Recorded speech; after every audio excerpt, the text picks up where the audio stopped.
שלום, ברוכים השבים, ברוכים המצטרפים.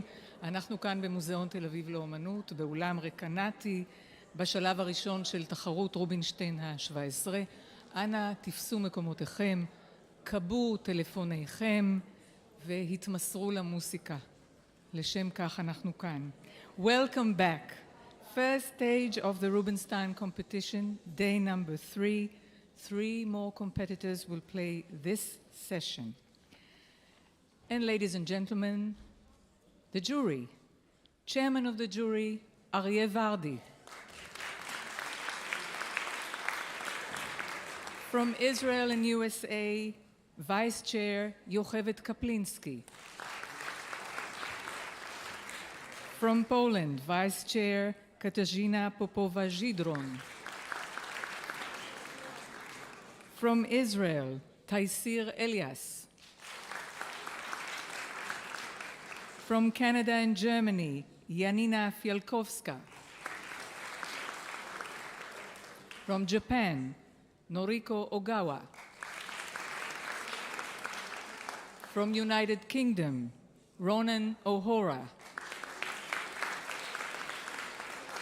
From USA, Robert Levin. From USA and Bulgaria, Emil Naumov. From China, Xiaohan Wang. From Israel, Asaf Zohar. The junior jury. From Israel, Dani Dvorkin. Noah Kapelyushnik. Lior Lifshitz. Ophir Pérez. Amir Ron. From Canada, Vivian Chen.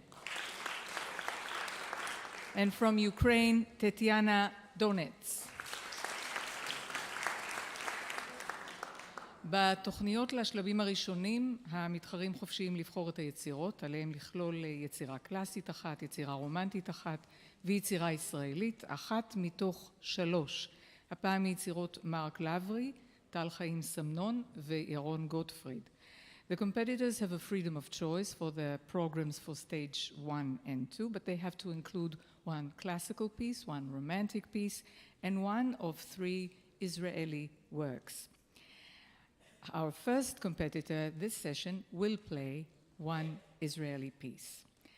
And she is number 14, Alexandra Stichkina from Greece. She's 19 years old, and she will begin with Ravel, Menuet sur le nom d'Haydn, Menuet al Hashem Haydn, followed by Haydn Sonata in C major, Hoboken 16, number 50. She will continue with Bartók, 3 Etudes, Opus 18, and after that she chose to play Tal Chaim Samnon, Memory and Variations. זיכרון ווריאציות זו היצירה הישראלית שהיא תנגן מאת טל חיים סמנון. She will conclude with Scriabin Vers la Flamme, Opus 72. לעבר הלהבה אני מזמינה את אלכסנדרה סטיצ'קינה.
אנחנו נצא להפסקה, לא עכשיו, לאחר המתחרה הבא, ואז נשדר דיון נוסף בסדרת הדיונים שלנו שמשודרים באתר ומתקיימים בגלריית מזנה בלומנטל כאן במוזיאון.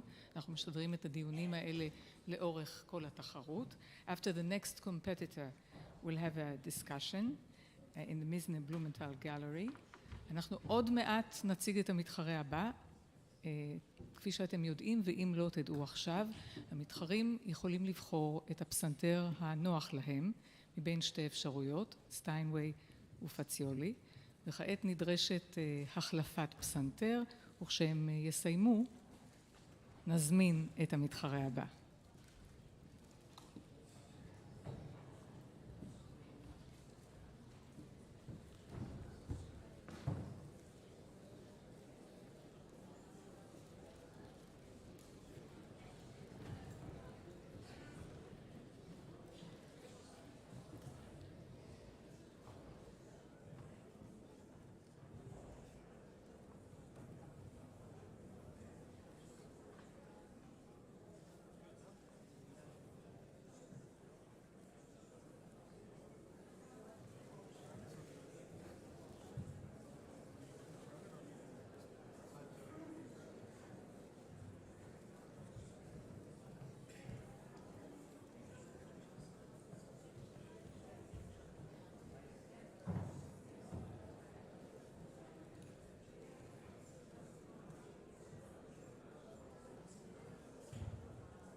תודה רבה.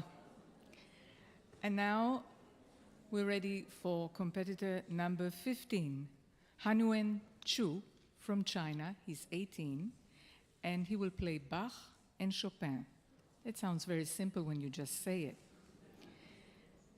He will begin with Prelude and Fugue number 4 in C sharp minor, Well-Tempered Clavier, Book 1, 849 in Bach Works Catalog, and then Chopin, Sonata number 2 in B-flat minor, Opus 35, and Nocturne number 8 in D-flat major, Opus 27, number 2. Hanwen Chen.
אנחנו יוצאים כעת להפסקה קצרה ושובו לשמוע את המתחרה האחרונה להיום לאחר מכן, ועוברים לדיון נוסף בגלריית מזנה בלומנטל אל טל סחרוב. Hello and welcome. We are broadcasting from the Mizne Blumenthal Gallery at the Tel Aviv Museum of Art. Today I'm very happy to host two program directors from leading high school classical music departments in Israel. Among their graduates are many generations of musicians, performers and creators working today in Israel and around the world. So I would like to welcome Dr. Ofir Izletsky. He is the director of music department at the 6th-year Reut School of Arts in Haifa. And Mr. Nimrod Gaon, hello, the director of music department at the Jerusalem Academy of Music and Dance High School. Absolutely. Yeah, so welcome and thank you very much for coming. Thank you for having us. So first of all, it will be very interesting for me to hear and you can elaborate about the uniqueness of your department. Let's start with you. Well, I think there needs to be a backstory because some people don't know that the departments of music in Israel are divided between, I would say, normal departments and departments that have a unique program in music. And both of our schools have a unique program in music, which basically means that it's written specifically by the staff for the students because of a level that isn't commensurate with the normal study level of the Ministry of Education in music. So that's the first thing that sets us apart and kind of binds us together with, I think, only one more school in Israel, if I'm not mistaken. I think it's Tel Aviv, or the Green Village in Netanya, Yeah, so very few schools in Israel have a music program that has this unique program. And again, we have similar programs in classical music, and we might have completely different orientations according to our students. In the differentiation between schools, our school in the north is probably, I think it is actually the only school in the north of Israel that gives this kind of program in classical music. So students come to us from all over the north. It's based in Haifa, but we have students coming in from as far as Megiddo, the Kinneret, we had a student last year that came every day from almost the border of Lebanon. Wow. So people come from all over because it's the only school that gives this basically this level of studies. I think that's the main answer. Okay. I must agree with Ofir that both of our schools, they offer a unique program for very high-level musicians, teenagers. And I can say about the Jerusalem Academy of Music and Dance High School that also gives special programs for the students that are very active, I must say. They play in the Israeli Youth Philharmonic Orchestra. They have their chamber music. They go to competitions abroad. They play concerts here in Israel as well. So we also offer special programs I would say, in studying the regular subjects as well. Absolutely, they have special programs that are built for them.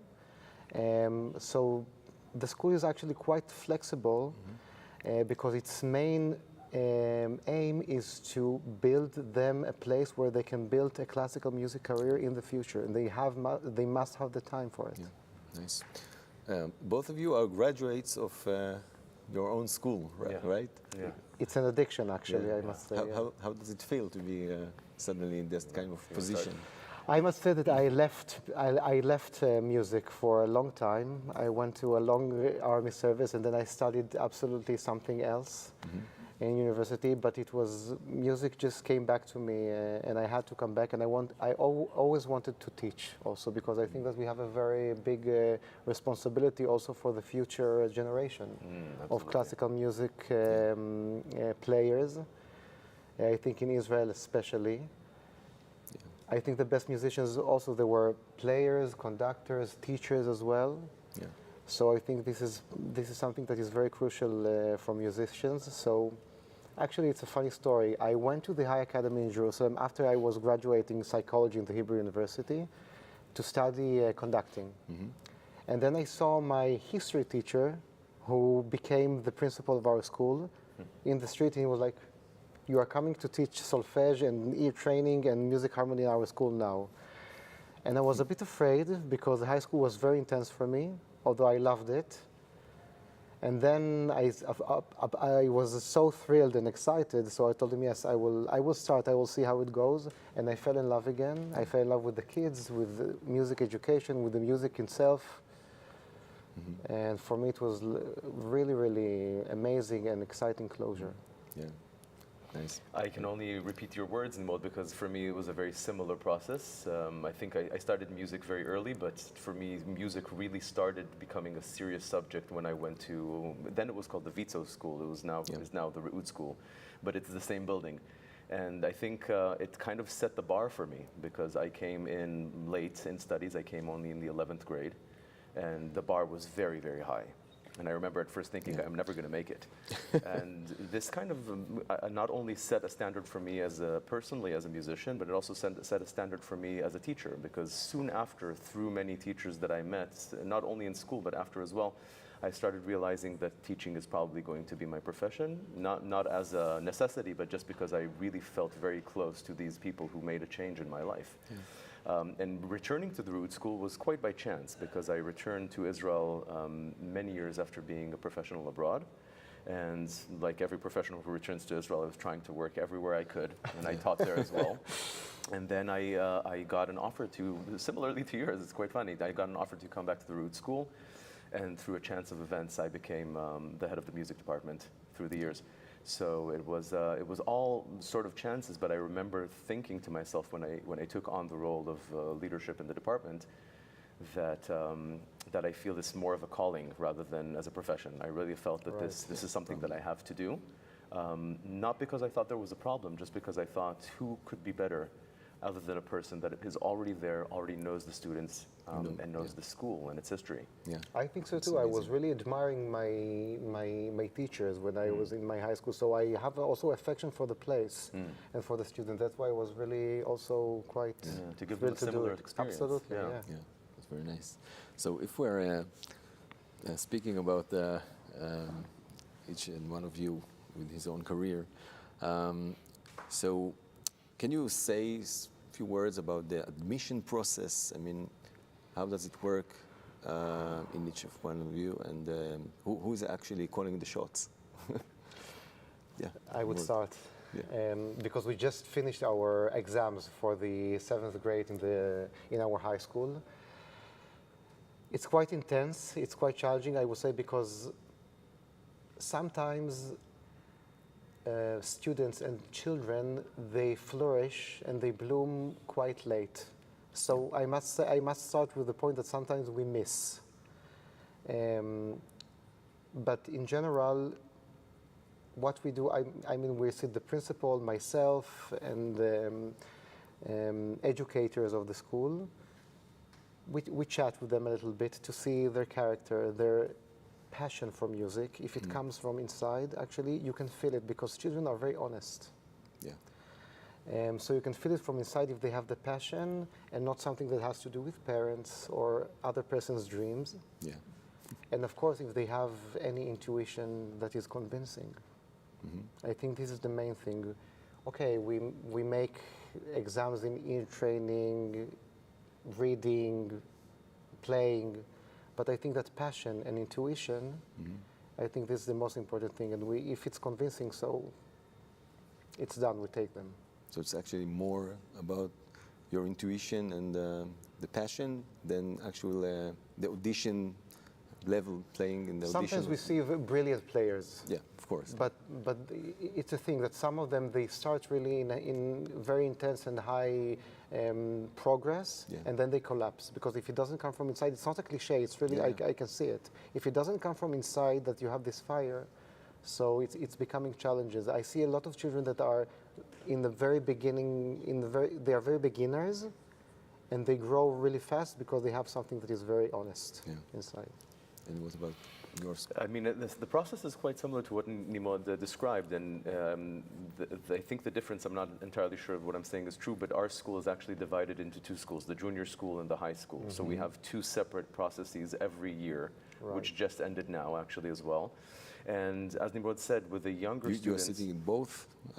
And I oversee both of them. And for our school, there's many different categories of exams that they have to go through, but we have the final veto, as they say. We have the final call. If the student is not, has flying color exams in every other subject, but he can't really convince us, the professional teachers, that he's worthy of the place in school, which are barred. There's a few places that we can afford to get in. So we have to call the shots, and it's a guess. It's a guess because sometimes you don't know. Of course, there's students that come in, and it's a shoo-in. It's clear that they're going to be great. Yeah. They're great performers, and sometimes you have to, especially with the young students. The kids come in the 6th grade. Yeah. Some of them have just started playing their instrument, and so you have to make an educated guess as to their passion, as to their level of involvement. Have discussions about other things rather than just the music. Sometimes it's quite misleading. Yeah. Ear training exams also several times help you kind of distinct between students, but all of these things eventually have to go down to intuition. You have to feel the student and realize whether you think there'll be a match. And for us in the high school, it's much easier because we have all of the kids coming over from the junior. So at least we have a level that we know we can kind of set the bar to. Say, okay, you have to be at this level in order to get in, or you have to come to that level at least. So it becomes easier for us in that way. Actually, I have to ask a question. Sure. Sure. If you see that someone, I mean, why do you have extra exams going to the high school? What do you see? Why do you need it actually? We have extra exams for the high school, not for the children that come from the junior high, but for children who come from other schools. Because as I said, it's the school for the entire north. So a lot of kids will be coming from different schools because they don't live in Haifa. Right. And then they don't have any other school in their area that will give them this kind of opportunity. So yeah, that makes sense. Yeah. Yeah, usually the kids from the junior high, they get, unless it's a very, very extreme case, they get admitted into the program of the high school immediately. And so we have that benefit, I guess. Yeah, we also what we see also in our high school, that a lot of children, when they reach the age of 15, 16, they decide actually if they want to continue to become professional, or they leave. Absolutely. So it's like a door that opens and closes. When they're 15, we get a lot of students that are new applications. They want to be classical musicians also from other schools in Jerusalem, and a lot of them leave actually because they see that it's getting quite intense and challenging. So yeah, 15, 16, it's quite a challenging and important age for this career. Do you remember if anything happened like that you know that you missed someone and now he's having like a career because he chose another method of going into we definitely, there are a few students that we know that we've missed due to orientation. There are students who came over and we thought that they were just perfect in terms of their capacity for music, but you saw that they wouldn't be able to be interested and gripped by the music program that we offer because they weren't at all interested in classical music. So that's something that we have each and every year. Unfortunately, I haven't been in the school so long to actually see people flourish in their careers to the extent that you mean. But it will happen, I'm sure. It's impossible for it not to happen because we do miss a lot of students. And as Nimrod said, we have students in the junior high who eventually decide, I'm going to keep on doing music. I'm just not going to do it in high school. No, not in high school, because it's just a very, very grueling program. In both our schools, I think, we were just talking about this earlier. I mean, kids come home 5, 6 p.m. every day. And that's only from school, and then they have to continue studying, continue They playing. have to practice, they have their conservatory. Jerusalem has a very strong 2 conservatories. They have their own chamber music programs and orchestras. They have so many obligations. Yeah. And so this is another thing that we look at to see, to kind of check that they realize what kind of program that they're coming into. Yeah. Because then they go inside and they're like, this is overwhelming. I must say also that I had students that they were saying, listen, I want to play all day. I think only about my career. I don't want to study math, history, anything. And actually, I must say that we miss them as well because they give inspiration. They are very high level, but they are not used to the system. They want only to play. Yeah. So and we had few of them actually. So then, after a few years, they are kicked out because they cannot. Or they're not let in, I guess. Cope with the. We want them in, but they cannot cope with the system. Yeah. It's very challenging. We have also our obligations for the Ministry of Education, etc., etc. So, but if I could, I would have them until they grow 18 and keep them. Yeah. I have an interesting question. Do you feel there is a change or, I don't know, a trend in choosing a specific instrument, like in the past 5 years or so, which is different than, let's say, a decade or something? Is it something that is changing, or? Unfortunately, not for us. I think that we always deal with a similar situation, that we have too many of a similar instrument. You can imagine which one it is. It's related to this whole program. We have so many pianists. Of course. And unfortunately, the problem that we're dealing with is that we all want to create our own ensembles and big ensembles, and then you're always missing the trombones and the tuba and the oboe. And so usually we get similar instruments. I wish we'd see a change, and we try to find ways inside the school to gear students towards taking a new instrument, or kind of choosing a second instrument at least. But it's tricky terrain because you don't want them to kind of go off the rail. I was also afraid in Jerusalem that there was a kind of process that the Jerusalem Academy of Music in high school, it has a very strong classical department, and we saw that Jerusalem is becoming a bit more filled with drum players and jazz trumpet. I mean, outside also the conservatories, yes, and they were coming for our exams, so we were a bit afraid, but I must say that in the past few years, as I told you before, we have two strong conservatories in Jerusalem, classical education, and the Sadna Conservatory and the Jerusalem Academy Conservatory, and we are supplied with all the classical instruments, and we have balance actually. So in the past few years in Jerusalem, I think the situation is quite satisfying. So I hope it keeps that way. We've had actually, I don't know if it's something that happened in recent years or we just made a change in orientation. We've decided to open like a jazz contingent in our school. They still have to study the classical music program, and they study it in one class. We don't have enough students to open separate pathways in jazz and in the classical music. But that's something that's happened recently. So I think that if we went in the high school that I studied, it was too small to actually have two contingents simultaneously. It was only classical.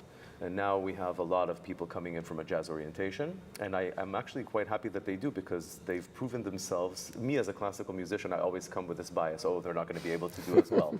Actually, they've proven me wrong in so many ways. Some of our not being serious enough as jazz players. Exactly. So they've proven me wrong. I have to actually backtrack, because they've really outshone in many ways. And now we have like a jazz contingent in school as well, with big bands and jazz ensembles. So that's something very exciting. But again, I don't know if it's something that has changed in recent years, or it's just that the school has become bigger and opened up towards that as well. We're experiencing the same process actually. We're opening a very small department of jazz players, which are very serious, and we're thinking about how to make it I have one last question. I think we have one last minute. Are you really pushing your students to go to competitions or not? Depends on the student. I find myself in this problem, because there's some students where I think they're there technically and they can do it, but I don't feel that it's right for them. And there's some students that I think, you encourage it? I encourage it in personal conversations. I say, this is something I think you should do, but I always do it very carefully. It would start with a text, saying, what do you think about this? Is this something that could interest you? It could be a composer, it could be a competition. Player, of course. So it's something like that. I usually try to be very cautious with it, because I don't want it to seem as if I'm saying, oh, you must do this in order to succeed. On the other hand, we know how the world works. So if it's somebody that I feel it's something that they should start thinking of, I'll start bringing it up more and more. I totally agree. I think it has to do with also if the student is ambitious and he has the mental strength. Personality. Yeah, absolutely. Personality. Some students are great, but they don't have I wouldn't say the mental strength, because it's just another character. So I also experience students that come, I need to play in a competition, can you help me? So as a field, we're just saying, I think it really has to do with the character of the student and his personality. Some people flourish from competition, and some they're frozen, they cannot keep it anymore. So it has to do actually with the student himself. One last question, I think. How do you see the potential of collaboration with other institutes, other conservatories in the area, maybe with other competitions in the area or in the country. Do you think there is a room for more collaboration? Is there no collaboration? What do you think? It's probably very different in different cities because we have to deal with city-based conservatories. So in Haifa, we must collaborate. We have no other option because our students, they're circulating around many of the conservatories and ensembles. And everybody wants, and usually the students that come to our school are going to be the best students in those conservatories, those ensembles. So there must be collaboration because otherwise there are clashes. It's the same in Jerusalem. As I told you, the conservatories, they bring the students, they teach them their instruments. From a very young age, we have to collaborate with them in order to, to educate the students, but let them also have their activity in the conservatories, because the conservatories, they keep them playing. And Jerusalem, as I see it, it's like a whole world. I cannot even, I wish I could collaborate with Haifa and Tel Aviv, but it's so, it has so many students and activities. So I'm just trying to keep Jerusalem together. I cannot even think about collaborating with Tel Aviv and Haifa. I mean, they're doing a great job, but we have so much work to do in our city. I think I remember we're having this conversation, maybe even with Miki. I remember having conversations about thinking what collaborations we can do, and these are great ideas. And I have a list of collaborations that I'm really thinking of, conversations, canteen conversations that I had. Oh, we have to do this, we have to, that school over there, that school in a different country. Usually, more often than not, it's just about, as you said, Nimo, just trying to manage what's inside because there's so much activity. And again, these are very talented students, and everybody wants to be a part of this success. So I think what we lack actually is maybe transferring information and experience between each other about how to deal with these kind of students and how to make the music education better. I think this is something that we can actually do. Like a quarterly can make review things more accurate. of things. It would be like a help group.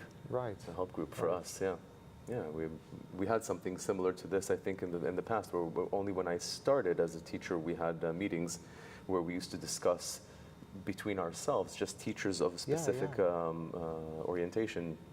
What do you do? What do you do in your school with to your learn kids? from each other. Because we have these very, I literally have not taught the same thing each year that I've been there. It's been always, it's a change because the students change and they keep on gearing it up. It becomes, so I think there is a necessity for that because there's so few of us. Very interesting. Are you planning to, let's say,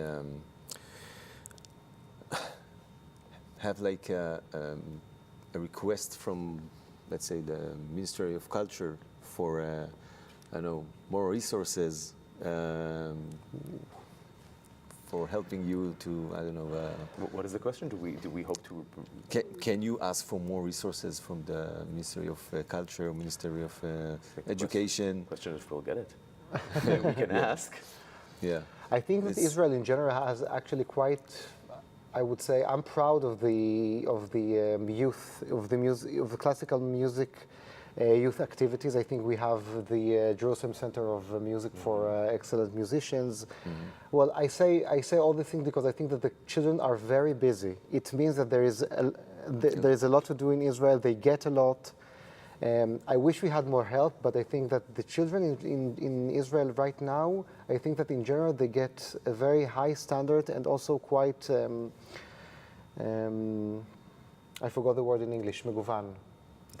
Diverse. Activities and ways of studying. So schools today, I think the classical music schools today are supported by a lot of external programs. I don't know if we can do more. Okay. I feel that actually I tend to agree in terms of the level because it seems to me that we this year had an exchange with a school in Germany. Just to give you an idea, classrooms there have a screen, which is what we call the blackboard at our time, and we still do in our schools. Each one of these costs 15,000 euros, and they exchange them every couple of years. Yeah. So this is the level of funding that they get, and we found very boring programs, and we found very uninterested students, Wow. and a very low level of teaching. Wow. So I think the funding, actually, I've never found myself in a position where I thought there isn't enough funding. I found myself in a position thinking, I wish somebody would help me with bureaucracy. Okay, thank you very much. We need to It's a conclude this pleasure. discussion. Thank you very much for coming. Now let's hear some more music. We'll get back to Shir Agera in the hall. Thank you very much.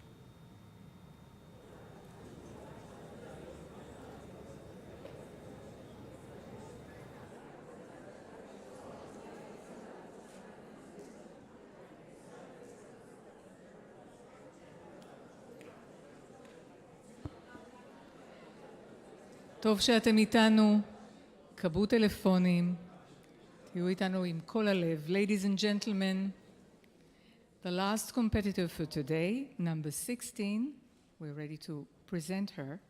She's from Morocco, she's 24 years old, Nour Ayadi. And she will begin with Rameau, from Suite in D major, Le Tendre Plainte, משהו שאנחנו הישראלים לא מצטיינים בו, תלונות רכות. From Lenier de Sologne, השוטים של סולון, שתי וריאציות, premier double denier et deuxième double denier. And then she will continue with Debussy, 3 preludes, Canop, 4 canopy, ברוייר, פרחים סגולים, אם מישהו יודע אילו פרחים בדיוק, אשמח. Ce qu'a vu le vent d'ouest, מה שראתה רוח המערב. And the last is Liszt. Après une lecture de Dante, Fantasia quasi sonata from Année de pèlerinage, book 2. לאחר קריאה בדנטה, פנטזיה כמו סונטה, מתוך הכרך השני של שנים של עלייה לרגל. קבלו את נור איידי.